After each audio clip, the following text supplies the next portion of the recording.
Posso começar aqui? Pode sim, tá aberto para você. Pai do Senhor a todos, Deus abençoe. Eu quero, em primeiro lugar, agradecer a Miriam por ter me, do mesmo jeito que a Mônica contou hoje, né? Que a Miriam a introduziu lá no JV, na década de 80. Agora a Miriam está fazendo isso por mim e eu agradeço. Deus abençoe. Obrigado também aos irmãos por terem me recebido. Vocês são pessoas fáceis de amar, né? E tem me acolhido aqui. O Tis está falando que não, mas é o que eu vejo, Tis, num primeiro momento. Talvez aprofundando a relação, essa opinião mude, mas agora de plano é isso. E eu quero agradecer vocês. Muito obrigado, tá bom? Eu me sinto, claro, apequenado aqui, porque estou tendo a oportunidade de falar diante de vocês e, com toda a verdade, eu tenho aprendido muito aqui. Deus abençoe. Muito obrigado por me incluírem. Eu quero compartilhar um texto que é bem conhecido. É Marcos, capítulo de número 16, o versículo 14 e o 15. Evangelho de Jesus Cristo, segundo escreveu Marcos, 14, aliás, capítulo 16, versículos 14 e 15. Uma coisa me chama muita atenção aqui nesse texto, e eu quero falar um pouquinho baseado nisso. Diz assim, ó: finalmente apareceu Jesus aos 11, estando eles assentados juntamente, e lançou-lhes em rosto a incredulidade, a dureza de coração, não haverem crido nos que o tinham já visto ressuscitado. Mas disse-lhes: ide por todo o mundo e pregai o evangelho a toda criatura. Amém. Os discípulos de Jesus, eles tiveram, sem sombra de dúvida, o maior de todos os mestres que uma pessoa poderia ter. Aliás, o Senhor Jesus, ele é a encarnação da sabedoria, conforme Provérbios, capítulo de número 8. Jesus também foi ungido com o espírito do conhecimento e com o espírito da sabedoria. É isso que dizia o texto messiânico de Isaías, capítulo 11, versículo 2, que o Messias seria ungido com o espírito da sabedoria e do conhecimento. E o Senhor Jesus, ele mesmo declarou em Lucas 11:31, que ele era maior do que Salomão. Ele disse que as pessoas vinham de longe para ouvir sobre a sabedoria de Salomão, mas quando ele termina isso, ele fala: está aqui quem é maior do que Salomão. Jesus era, de fato e de verdade, maior, foi o maior de todos os tempos no sentido de ser o professor, o mentor, o instrutor. O Senhor Jesus, sem sombra de dúvida, ele recebeu essa sabedoria que ele tinha e que nós percebemos nos evangelhos, em primeiro lugar, do Espírito Santo de Deus, mas também porque ele sempre se dedicou ao ensino da palavra. A Bíblia mostra que aos 12 anos de idade, ele já se dedicava no conhecer, no discutir, no aprender, no ler, no interpretar. E esta formação de Jesus fez dele o maior de todos os mestres que já existiu de fato e de verdade. Jesus era reconhecido por mestre não apenas pelos seus discípulos, mas o público em geral o chamava de rabi, de rabone, de mestre. Jesus tinha a oportunidade de falar nas sinagogas, e a palavra só era dada nas sinagogas àqueles que tinham algum tipo de tato, de manejo, de manuseio com as escrituras.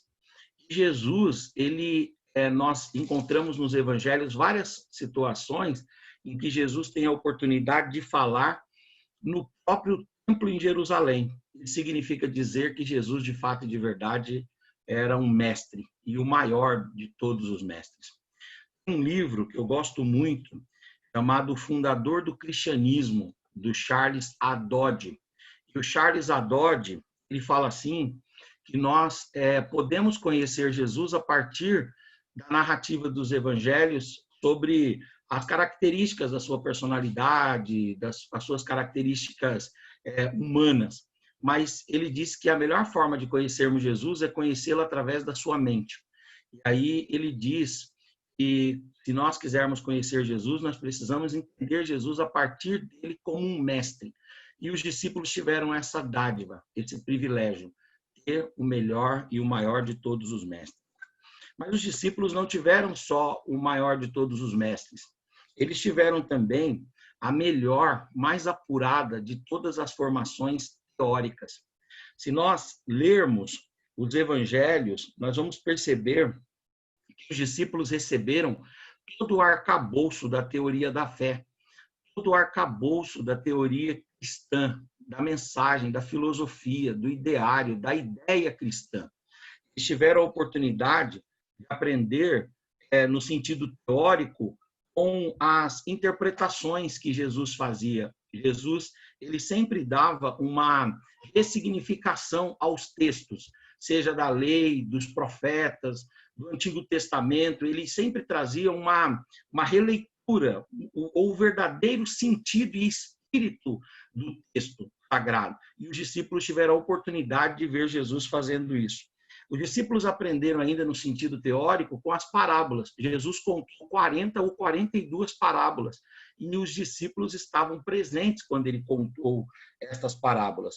Os discípulos também aprenderam no sentido teórico com ensinamentos muito pontuais que Jesus trouxe para eles. Jesus parecia mais um pai do que um mestre, ou um mestre que se revestia de uma paternidade. Jesus tomou cuidado de ensinar para eles coisas práticas. Até um dia Jesus ensinou que quando chegarmos, ou quando eles chegassem numa reunião, eles não deveriam buscar os primeiros lugares, mas os últimos. Isso é tão basilar, tão elementar, isso tem a ver com a paternidade, com a maternidade, e Jesus, como mestre, ensinando a respeito dos valores cristãos para os discípulos, incutiu neles também essa percepção quanto à vida. Os discípulos aprenderam, no sentido teórico, com as orações de Jesus, porque Jesus sempre utilizou-se das orações para fazer das orações meios de difusão da teologia, da doutrina, dos ensinamentos bíblicos e da vontade de Deus. Jesus também ensinou os discípulos no sentido teórico a respeito de verdades teológicas com as discussões.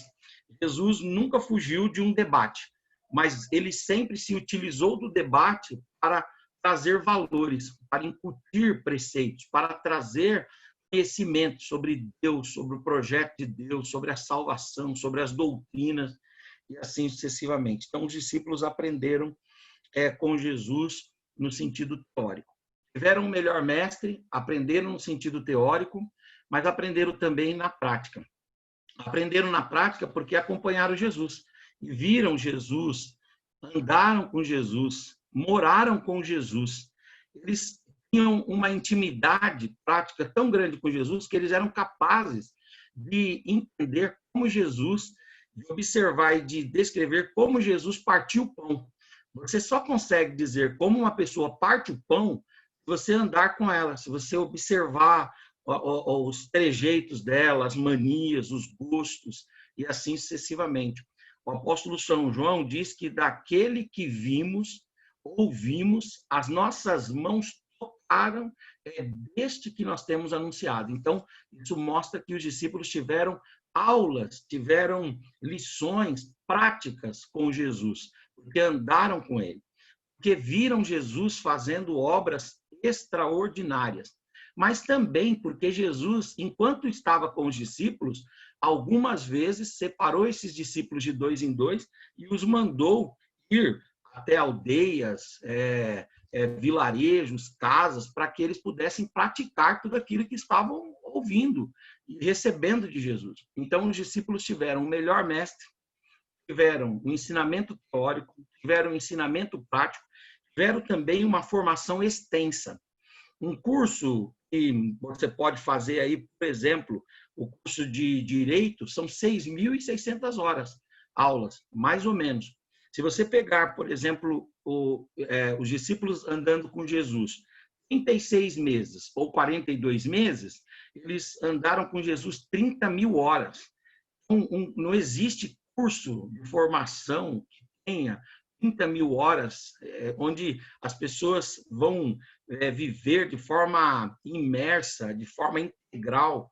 Nem um seminário que seja um internato não consegue dar uma carga horária tão vasta, tão extensa quanto esta daí. Os discípulos tiveram a oportunidade de receber um curso extremamente extenso, 3 anos e meio, 36 meses, ou 42 meses.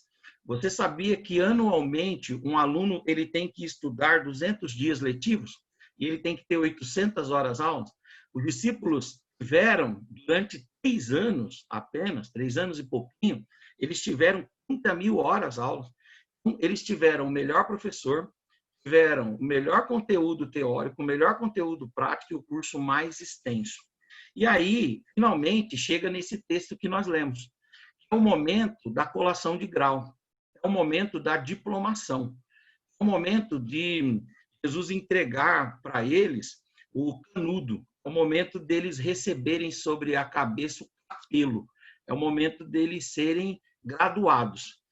E quando chega esse momento de eles serem graduados, Jesus faz questão de descrever a percepção que Jesus tem deles. Porque Jesus já havia morrido, ressuscitado, agora aparece a eles, e Jesus vai ser assunto aos céus e eles vão dar sequência na vida. Mas quais são as características que Jesus percebe nos seus alunos?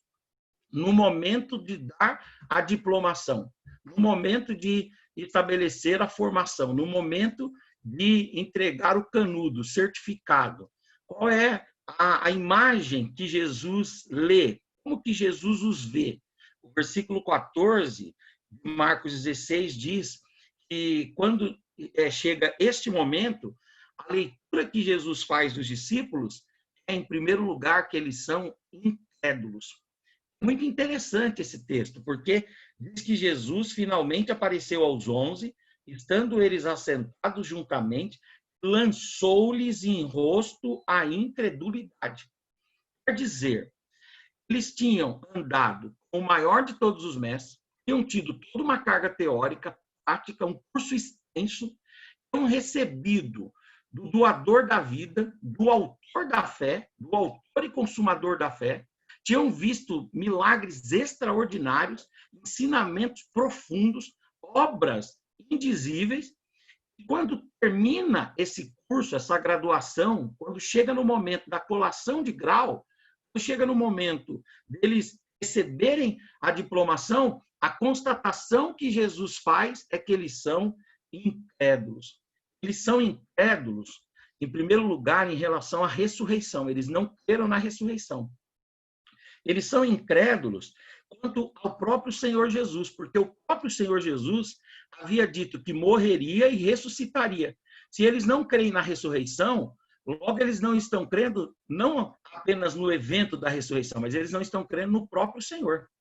Eles também são incrédulos quanto às Escrituras, porque Jesus deixou bem claro que as Escrituras é que diziam que ele precisava padecer e depois ressuscitar.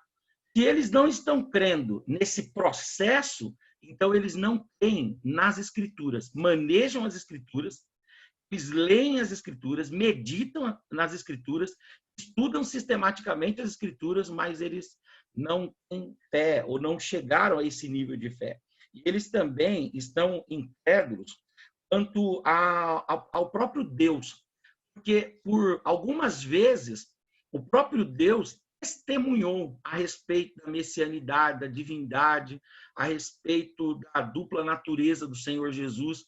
O Deus manifestou-se algumas vezes, tendo os discípulos por testemunha, e disse: este é o meu filho amado em quem me comprazo. Mas eles são incrédulos quanto a isso. E eles são incrédulos também quanto à palavra, porque Jesus havia dito, havia preparado já os discípulos que era necessário aquele processo. Mas depois que Jesus morre, ressuscita, Eles estão reunidos e eles estão duvidosos, incrédulos.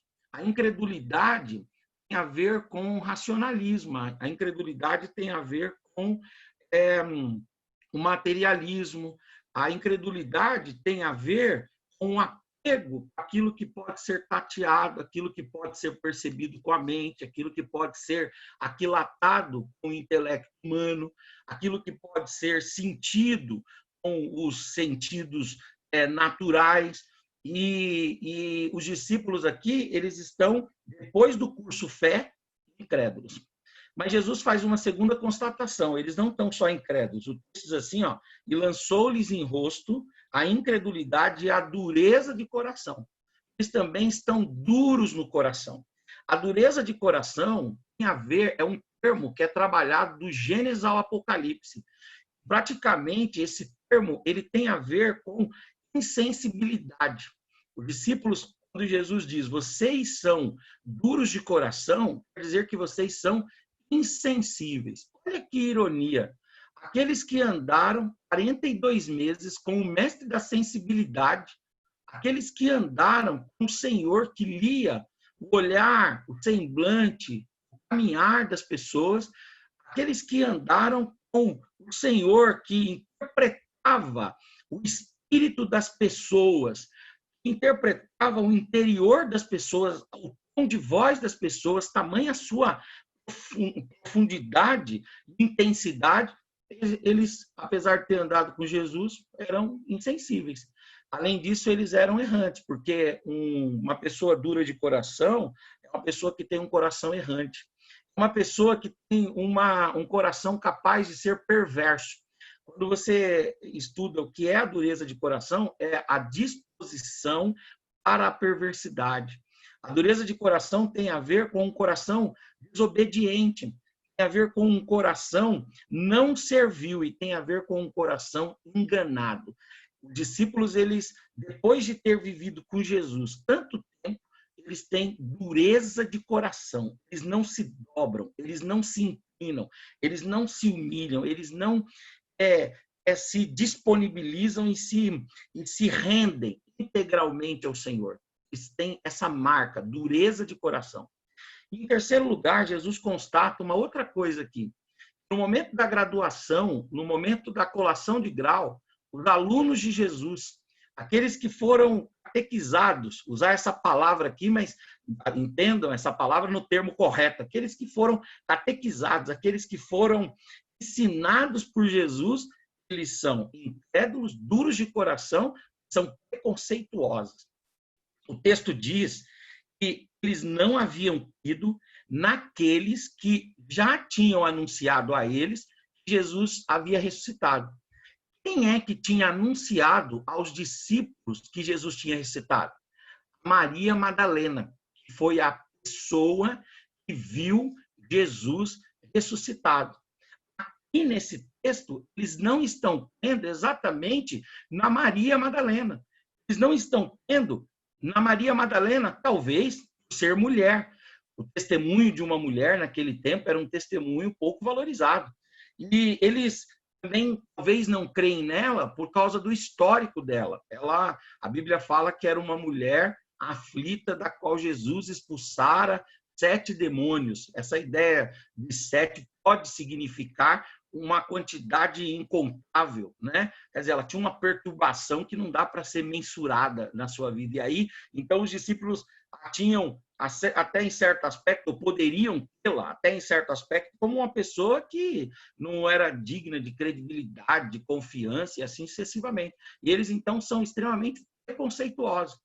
Quer dizer, são preconceituosos porque Maria Madalena é mulher, são preconceituosos por causa do passado e do histórico delas. Eles não têm nela, eles não têm essa disposição para aceitar o testemunho dela. Quer dizer, se fosse o testemunho, talvez, se houvesse o testemunho de outra pessoa, houvesse alguma validade no coração deles. Mas como veio de uma mulher, como veio de alguém que tem um histórico de perturbação, de demônios, então é melhor rechaçar, é melhor existir. Os discípulos, eles são preconceituosos com os gentios. Dos discípulos, vem aquela fala a respeito dos samaritanos, quando os dois irmãos lá vão e perguntam para Jesus assim: ô Senhor, o senhor não quer que a gente ore? E já que Samaria não te aceitou, que aconteça aqui com Samaria o que aconteceu lá com Elias, que orou e caiu fogo do céu e consumiu todos.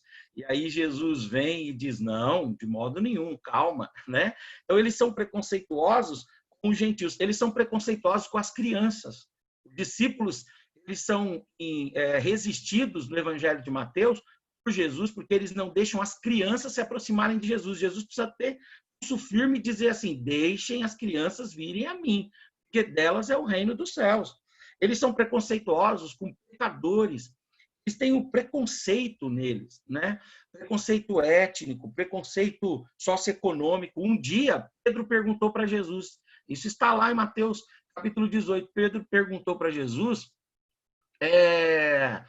então quer dizer que um rico nunca se salvará? O Pedro está com essa indagação na mente, no coração e no coração dele.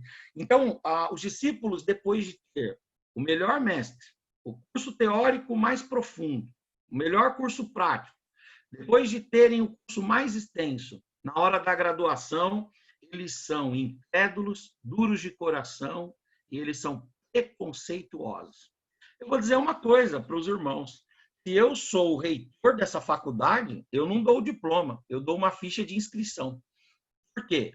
Porque eu vou dizer, você tem que começar tudo de novo. Paga a taxa de matrícula, se inscreva de novo e vai pegar todas as aulas e todas as matérias novamente. Mas Jesus não é assim. Jesus não é como nós. E é muito interessante o que Jesus vai fazer. No versículo de número 15 de Marcos 16, mesmo depois de ter constatado, mesmo depois de ter demonstrado a incredulidade, a dureza de coração e o preconceito dos discípulos, Jesus, que poderia reprová-los, Jesus, que poderia negar para eles a formação, pelo contrário, Jesus vai e diz a estes discípulos: olha, agora vocês vão por todo mundo e vocês preguem o evangelho a toda criatura. Vejam que Jesus não está falando para ir por todo mundo e pregar o evangelho para homens que dominam a fé, para homens que têm a sensibilidade completa ou para homens que não são preconceituosos. É exatamente o contrário. Ele está tomando pessoas que não estão prontas, que não estão preparadas, que não são completas, e está dizendo para estas pessoas: vão por todo mundo e preguem o evangelho a toda criatura. Isso é surpreendente. E aí me vem a pergunta: por quê? Apesar dos discípulos não preencherem os requisitos mais elementares, Jesus os comissionou.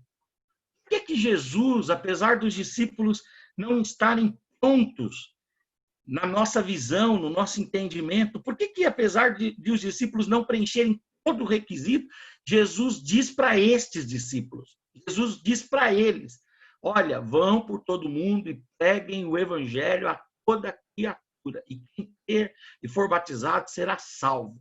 Por que Jesus diz isso para eles? Em primeiro lugar, Jesus diz isso para os discípulos para deixar escancarado de uma vez por todas: onde abundou o pecado, superabundou a graça de Deus. Os discípulos não são enviados porque preenchem requisitos, não são enviados porque estão atendendo a todas as exigências denominacionais, ministeriais, do clero. Não, os discípulos estão sendo enviados para deixar bem clara essa mensagem: onde abundou o pecado, superabundou a graça de Deus.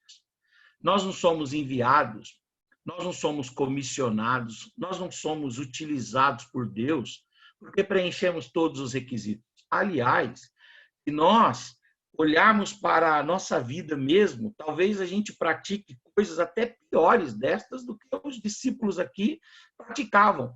Mas ainda assim, todos os dias Deus vem e diz a nós: vai pelo mundo, vão pelo mundo, caminhem pelo mundo e preguem o evangelho a toda criatura que você tiver contato. Uma segunda razão eu entendo porque Jesus, ele os comissionou, apesar de eles não preencherem todos os requisitos, porque há verdades a respeito de Deus que nós só vamos conhecer quando sairmos dos ambientes mais confortáveis da vida para enfrentar o trabalho.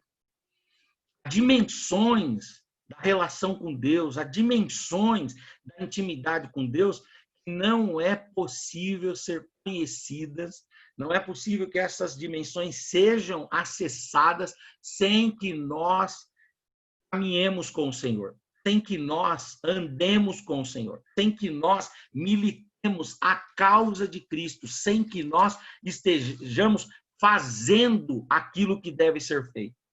Certo teólogo disse que há dimensões de Deus que nunca conheceremos nos bancos almofadados das catedrais.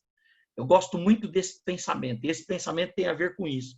Tem a ver com irmos por todo mundo e pregarmos o evangelho a toda criatura e entendermos que enquanto vamos pelo caminho, o Senhor vai trabalhando, vai moldando, vai aperfeiçoando e vai nos transformando até que cheguemos à estatura de varões perfeitos que reflitam de fato e de verdade a imagem de Cristo e possamos então exalar o bom perfume de Cristo. E uma terceira e última coisa, o Senhor Jesus, ele comissionou os discípulos, mesmo eles não tendo todas as características que poderiam ser exigidas, eu creio que é para dar exemplo, que há lugar para todos na obra de Deus. Não importa se nós temos muito ou pouco, se já estamos plenos ou estamos ainda em construção. A obra de Deus é democrática, é heterogênea, ela é eclética, ela é para todos. Como diz um certo doutrinador, no reino de Deus ninguém é tão rico e não tem a falta de nada. Ninguém é tão pobre que não tem nada para dar. Aqui está um exemplo maravilhoso disso, de que o Senhor Jesus, ele conta com cada um de nós, mesmo diante das nossas limitações, mesmo diante das nossas dificuldades, o Senhor conta conosco. Esse era o texto que eu queria compartilhar com vocês aí. Deus abençoe. Muito obrigado. Henrique, você pode terminar com uma oração, por favor? Posso. Em nome de Jesus, Senhor, olhando para os discípulos e sendo bem íntegro, Senhor, diante de Ti, eu entendo que eu também, eu não preencho os requisitos.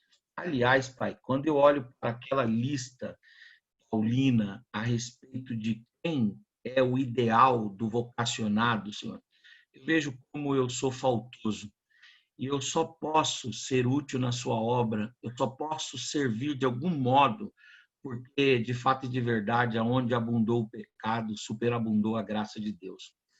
Eu só posso servir na tua obra porque, de fato e de verdade, Senhor, o Senhor deixou a oportunidade de nós te conhecermos mais íntima e profundamente durante a caminhada. E eu te agradeço por isso, porque o Senhor nos coloca no caminho, nos ensina enquanto vamos caminhando, Senhor. E o Senhor anda conosco e vai nos aperfeiçoando dia a dia. Como diz a tua palavra, a vereda do justo, Senhor, ela vai como o dia, Senhor, iluminando, iluminando até ser dia perfeito.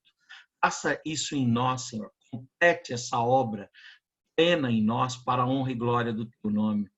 Também, Senhor, nós aprendemos aqui que o Senhor fez isso com os discípulos para dar exemplo a nós, de que cada um, à sua maneira, cada um do seu jeito, cada um, Pai, com as suas qualidades, cada um com as suas características, pode e deve contribuir no teu reino. Eu quero me colocar à disposição do Senhor. Eu sei, Senhor, que os meus irmãos também têm essa disposição. Ó Deus, em nome de Jesus, completa a sua obra em nós. Completa, Senhor Deus, os seus desígnios e os seus projetos em nossa vida. Oramos assim em nome de Jesus, te agradecendo. Amém, Senhor.